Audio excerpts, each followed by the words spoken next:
Hi guys, this is Pastor Larry again, and this is my good friend Andy.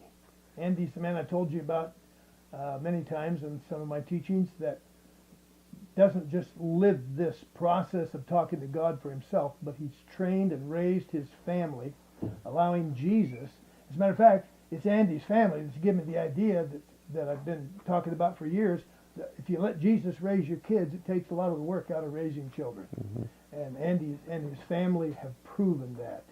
Andy, thanks for Yep. allowing me to talk to you.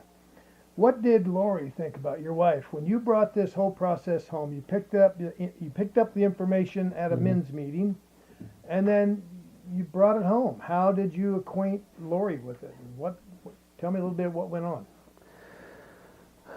Well, first off, I came back and just dealt with my stuff because I had a lot of paranoia to deal with because I had to deal with my issues of what better life got.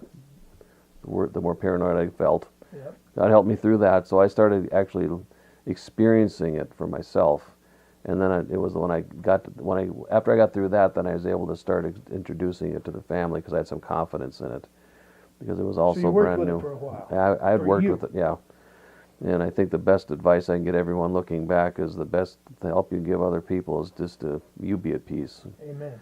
because it's otherwise you're just a lot of times you want other people to be okay so you can be okay, and Sure. that's not the right motivation. So she was very receptive. I mean, she's been an awesome wife. She's watched you work yourself through it, Yeah. And I knew that when we started and getting we know she saw change. yeah, she saw change. I wasn't so uptight. I mean, I just could not relax. So it was Christianity was very duty driven Oh yeah. and never wanted it to be. I wanted to, rejoice in the Lord always and merry heart doeth good like a Yep. medicine. But it's like, why can't I get there? I mean, it was a struggle. Yep. Talking to like God took all the struggle out. That's like my struggle when I read that He's given us peace and I didn't have it. That Hmm. created turmoil for me. Yep. And that's what drove me to find out more about what God wanted for us.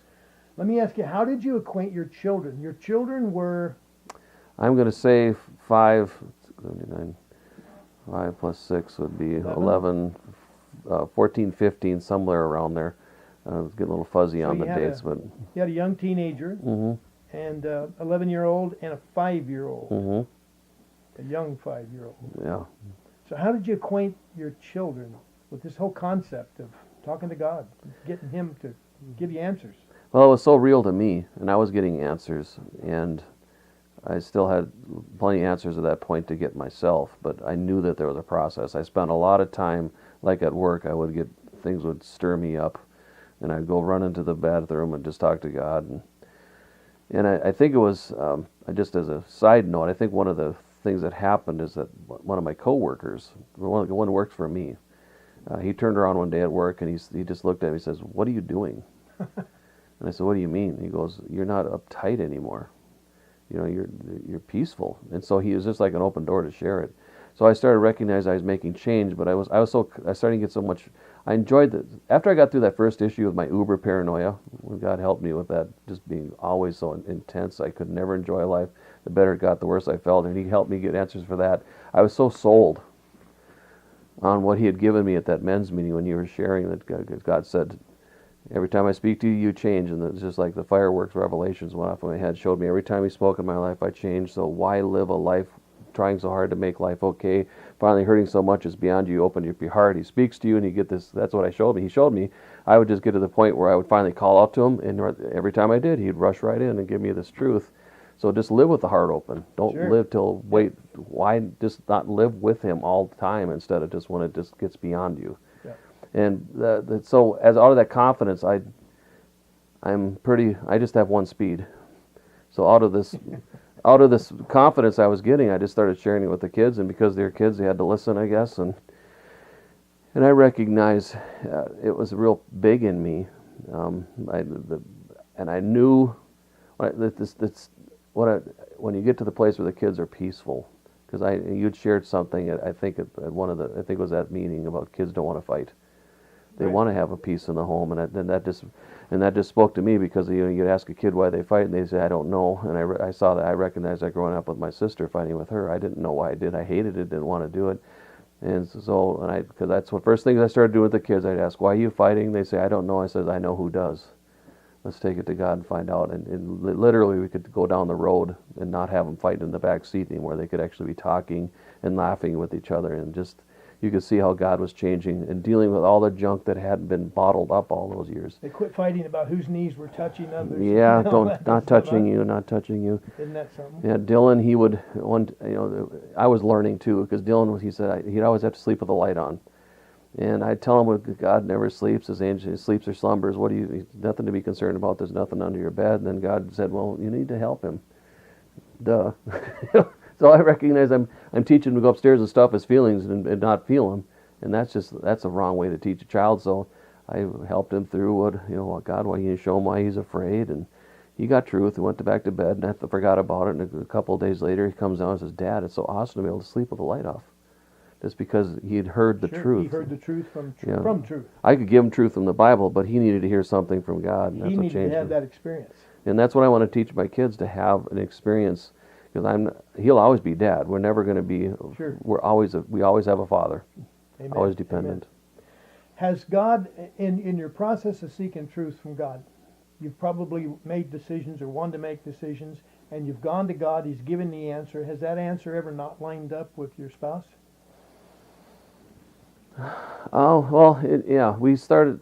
There were times when we'd get different answers when we would check. Yeah. But then that really taught me a lesson, is that, How'd you resolve that? well, we just go back and ask why. So it didn't have to be, I guess for me it wasn't rocket science, but I recognized before you ask direction questions, you always have to be at peace. Yep. Because your answers will be colored and they'll be skewed. Even if you don't even know it, but it's just that your pain, whatever the issues you got resolved, you're coloring what you're hearing. And that's why I always... Pain is actually showing. Yeah, exactly. Exactly. And so being at the place where, as I tell everyone that I've worked with, is that you always judge everything by peace, and not just a fa peace or a numbness, because that's Yep. not peace. Yep. So before direction, peace. And so that's what we started working on. And over time, we have a lot less of that. But then when we do get, say we get, what should we do? You get green, I get red, or left, right. Then we would ask, okay, God, why? And then He'd show, well, you still had some. So in other words, where's this coming from? He'd show us why we were coloring for hearing So from you Him. just simply go back to God. Yeah, it always comes back to that. See, that's the key. Don't make it complicated. Don't have to. I mean, Constantly go back to God. I don't have to go figure it out now, because He's the one who Amen. knows why we're skewed. Did you have to teach your children how to hear from God? Well, I mean, did you have to tell them, hey, this is what it's like when God speaks to you? Or did it just come natural? no. I think the only one we had was with Dylan. He had, when he thought that when we'd ask a question, because the process of, you know what you feel, the smoke's here, where's the fire? So he would ask God a question, but he thought he always had to have a memory, for instance. Okay. And so that was a He misunderstanding. was 4 or 5. 5 o'clock, yeah, 5 or so. But as I shared before, I don't know where it was, but I was sharing with the girls. They were getting help. I wasn't really That's working right. with him because he was so young. And at that point, when we do devotions at night, we'd just tell him your butt's Velcro, stay on the carpet, because he'd bounce around. And he'd do devotions. He'd act like a Southern Baptist preacher and be talking with accent and everything. So he had a lot of fun. So but anyway, he was sitting there, and I was sharing with the girls about it, and then I helped them with some stuff. And he got up and said, "What about me, Dad?" I said, "Well, what about? What's going on?" And he said, "Well, sometimes my cousin, he picks on me and makes me feel bad." And so I sat him down on my knee and I said, "Close your eyes." And I said, and he starts telling me about Daniel and the lion's den, because I asked God, can you show him where it's coming? And I thought, well, at least he's paying attention in Sunday school. And he says, I got to open my eyes, Dad, So I'm you going to fall didn't ask asleep. him about the lie he was believing. You just say, Lord, show him where his Yeah, where this is pain coming. or struggle is coming from. Yeah. Just simply ask God. Sure. Yeah. Okay. All right, And go he ahead. started here. He said, all of a sudden he started speaking about Daniel and Lion's Den. At this point, I'm still unsure. He's just a little kid. How can he do this? That's what I'm thinking. God showed me wrong, but he says, I got to open my eyes. I'm going to fall asleep. And I said, well, we'll talk about this some more tomorrow. That's what I said, or later. So he goes up the stairs. He gets off the couch, goes up the stairs, and he comes running down. And he's at the base of the landing of the steps, and he goes, I know why he's doing it. I know why he's doing it. It's not me. It's him. It's not me. He's doing it. and that's why he had the Daniel and Lion's Den Sure. story, was suffering because of other people. And it was an incredible thing that came out of that, was that Dylan all of a sudden didn't feel bad anymore, but his cousin quit picking on him just automatically. It was just an incredible thing, just the whatever spiritually was going on behind all that. My son hearing truth set him free from feeling like he can cause other people. He's what's abuse? Mm-hmm. Misuse. It's like usually the one who's abused, it always ends up they feel like it's their fault all the time. Well, he was set free from that, and that his relationship with his cousin just turned right around. Super. Can you guess what it would have been like to raise your kids without this communication link to God that you have now? I would have, the path that they were going, you could see how they were pain managing, because if you believe bad things, you're going to do bad things. Right. And all that behavior comes from us managing, because it's never been about managing feelings, it's about being free. Amen. And I would have, like Jenny, she would be a hippie out in California, I'm sure. She'd be swinging beads on the beach. Yeah, Allie would be in a very dark place. Yeah. Just not.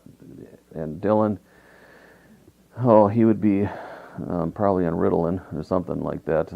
Just not this kind of functioning in life. They all manifest their pain in different ways. Lori and I, our relationship would have been in a bad place. We would have been miserable Christians with Yep. a fake smile, still going to church, but that was just that's not from faith to faith, glory to glory. Nope. There's no abundant life in that. And even with church, I guess looking at this, dealing with some of the people that come in when I was pastoring there, and I came back with this message. Some people didn't like it, didn't want it, they ran, but the ones who grabbed onto it really started seeing some changes in their life. Amen.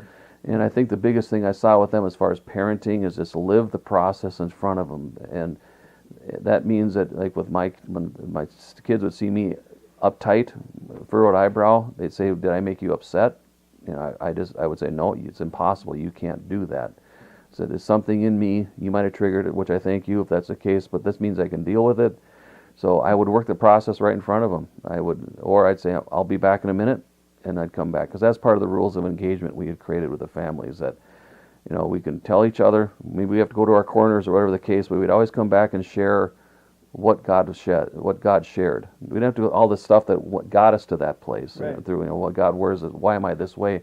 But we'd always share the truth that God gave us, and because studies that I've read really prove that relationships succeed because of emotional connection. Amen. And you sharing and communicating what God says. That's the best thing you could share with someone. Yep. A successful relationship is a peaceful emotional Oh relationship. yes, yeah.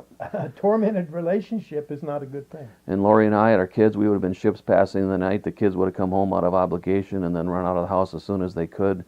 And I didn't want to live that type of thing. I mean, talking to God helped restore my relationship with my mom, made it deeper, richer, being able to share with my family members, then out of my peace, being able to help others that have come along my path that have been open to it.